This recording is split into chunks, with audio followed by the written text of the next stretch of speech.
तो दोस्तों स्वागत है आपका हमारे मैथ क्लास में।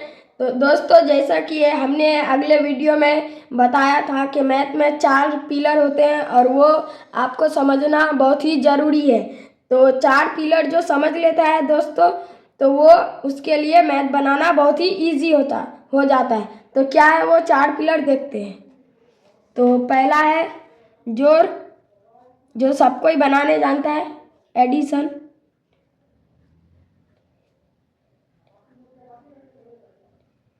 और दूसरा है माइनस, ये भी सबको ही बनाना जानता है, इसको बोलते हैं सब्सट्रैक्शन।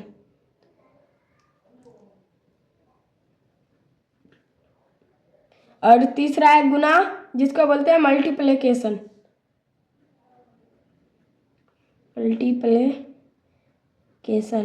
और चौथा है भाग यानी डिवीजन। तो दोस्तों ये 4 पिलर होते हैं मैथ में और इनको समझना आपके लिए बहुत ही आसान हो जाएगा। तो इसको जो समझ जाता है उसके लिए बहुत ही आसान हो जाता है मैथ बनाना। तो देखिए दोस्तों, अगले वीडियो में मैंने आप लोगों को समझाया था मल्टीप्लिकेशन के बारे में। तो हमारे जो मल्टीप्लिकेशन यानी गुना का जो चैप्टर था वो पूरी तरह से हो चुका है, यानी कंप्लीट हो चुका है। तो आगे बढ़ते हैं, हम आज पढ़ने जा रहे हैं डिवीज़न यानी भाग के बारे में। तो आज का टॉपिक हमारा होगा क्या, डिवीज़न।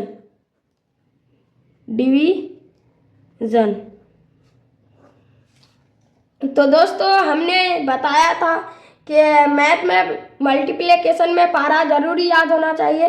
तो दोस्तों सिर्फ मल्टीप्लिकेशन में नहीं, मैथ में पारा का ज़रूरत होता है।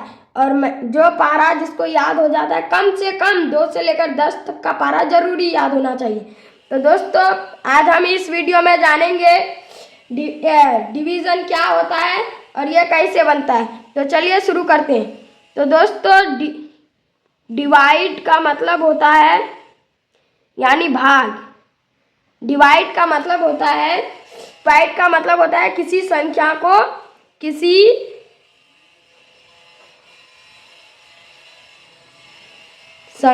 को बराबर हिस्सों में बांटना। तो दोस्तों मान लीजिए आपके पास 10 रुपया है और 2 आदमी पाता है, तो आप कितने रुपया करके उसे देंगे? तो एक आदमी को 5-5 रुपया देंगे। इसी तरह डिवाइड भी है यानी भाग, किसी संख्या को बराबर हिस्सों में बांटता है। आपको एक उदाहरण लेके हम समझाते हैं। उदाहरण आप ले लीजिए एक ठो, 12 को 3 से भाग दे दीजिए तो कितना आएगा? आप समझ लिए 12 रुपया आपके पास है और 3 आदमी पाता है। तो 12 को 3 से भाग देने पर 3 के पारा में कितने बार आते हैं? तो 3 को 4 बार पढ़ते हैं तो 12 आता है। तो 4 तिया 12 यानी 12 को 3 से भाग देने पर 4 आएगा। तो इसका मतलब है दोस्तों कि 12 को 3 बराबर हिस्सों में बांटने पर हर हिस्से में 4 आएगा। और एक उदाहरण लेके हम समझाते हैं आपको। तो दोस्तों 10 रुपया है और 2 आदमी पाता है।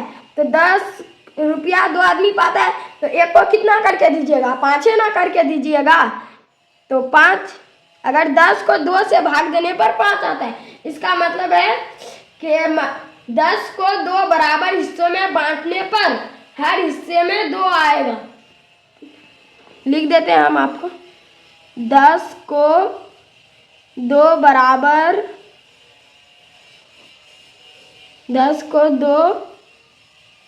बराबर हिस्सों में बांटने पर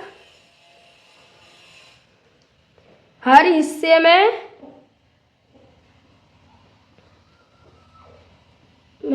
5 आएगा। कितना? 5 आएगा। तो दोस्तों इसी तरह आप डिवाइड कर सकते हैं। देखिए दोस्तों, मैथ में पारा तो जरूरी याद होना ही चाहिए। और एक हम आपको बनाने देते हैं। देखिए दोस्तों, यहाँ 14 है और इसको 7 को 14 से डिवाइड करना है। तो 7 का पारा में 14, 7 को कितनी बार पढ़ेंगे कि 14। तो देखिए दोस्तों, इसमें क्या आया, इसमें पारा आ गया। 7 को 2 बार पढ़ेंगे तो 14 आ जाएगा, देख सकते हैं। तो दोस्तों यहाँ पे 14 को 7 बराबर हिस्सों में बांटने पर हर हिस्से में 2 आएगा। तो इसी तरह आप भी डिवाइड बना सकते हैं। तो दोस्तों आज का क्लास हमारा यहीं पे ख़त्म होता है। हम अगले वीडियो में आपको बताने वाले हैं डिवीज़न के बारे में विस्तार से और डिवीज़न के प्रकार को। तो इसके लिए जय हिंद, जय भारत।